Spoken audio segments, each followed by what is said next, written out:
بسم اللہ الرحمن الرحیم۔ ڈیئر اسٹوڈنٹ، السلام علیکم۔ مجھے امید ہے کہ آپ لوگ خیریت سے ہوں گے، اور اللہ تعالیٰ سے دعا ہے کہ اللہ تعالیٰ آپ سب کو خوش اور آباد رکھے۔ آپ لوگ میرا یوٹیوب چینل دیکھ رہے ہیں، اردو لرننگ پوائنٹ۔ جیسا کہ آپ لوگوں کو معلوم ہے کہ اردو کے حوالے سے میرا اپنا چینل ہے، اور ہم اس میں اردو ادب کے حوالے سے ہر موضوع پر کارآمد اور مفید ویڈیو بنا کر یہ آپ لوگوں کے لیے پیش کرتے ہیں، تاکہ آپ لوگوں کو تعلیم کے دوران بہت سے معلومات حاصل ہو سکے اور آپ کے لیے کوئی مسئلہ نہ ہو۔ تو ڈیئر اسٹوڈنٹ، اس سے پہلے ویڈیو میں ہم نے میر تقی میر کی غزل جو ہے اس کے بارے میں ہم نے بات کی تھی، اور اس کے چھٹے شعر کی ہم نے تشریح کی تھی۔ تو آج کے اس ویڈیو میں ہم میر تقی میر کی اس غزل کی آخری شعر، جو اس غزل کا مقطع کہلاتا ہے،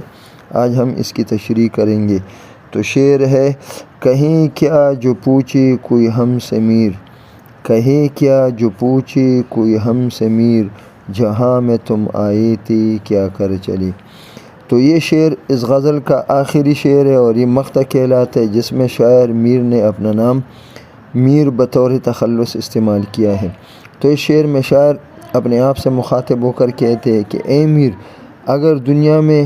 کوئی مجھ سے یہ پوچھے، یہ سوال کرے کہ اے میر تم اس دنیا میں کس مقصد کے لیے آئے تھے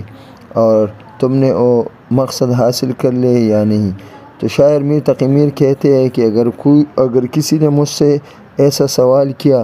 تو میرے پاس اس سوال کا کوئی جواب نہیں، کیونکہ میں دنیا میں جس مقصد کے لیے آیا تھا وہ اللہ تعالیٰ کی تابعداری اور اس کی بندگی کا مقصد تھا، جسے میں ساری زندگی حاصل کرنے میں ناکام رہا، کیونکہ اللہ تعالیٰ نے انسان کو یہ دنیاوی چند روزہ عارضی زندگی اپنی بندگی اور عبادت کے لیے دی ہے۔ تو میر کہتے ہیں کہ میں نے دنیا میں آ کر اللہ کی بندگی کا حق ادا نہیں کیا ہے، اور اپنی زندگی کو دنیا کے غموں، دکھوں اور عشق اور عاشقی کے سرگرمیوں میں اور ایسے فضول لمحات میں نے یہ زندگی ضائع کی ہے، اور اب جب زندگی گزر گئی ہے تو مجھے احساس ہوا ہے کہ جس مقصد کے لیے اللہ نے مجھے اس دنیا میں بھیجا تھا، میں اس مقصد کے حصول میں ناکام رہا، اور میری زندگی ایسی ہی ضائع ہو گئی۔ تو اس شعر میں شاعر نے اس حقیقت کا اعتراف کیا ہے کہ وہی دنیا میں کامیاب انسان وہی ہے، ہوشیار اور عقلمند انسان وہی ہے، جو اس چند روزہ عارضی زندگی کو اللہ کی بندگی اور تابعداری کے مطابق گزارے، تو یہ دنیا بھی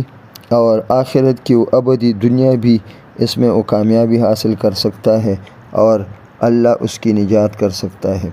تو مجھے امید ہے ڈیئر اسٹوڈنٹ کہ آج کی یہ مختصر ویڈیو آپ کو پسند آئی ہوگی۔ ہم نے اس میں میر تقی میر کے غزل کی جو جماعت سال اول کی حصے غزلیات میں شامل ہے، ہم نے اس غزل کی آخری شعر مقطع کی تشریح کی ہے، اور مجھے امید ہے کہ یہ ویڈیو آپ کو پسند آئے گی۔ آپ سے گزارش ہے کہ میرے اس چینل کو سبسکرائب کریں، ویڈیو کو زیادہ سے زیادہ لائک اور شیئر کریں، اور کمنٹس باکس میں آپ لازماً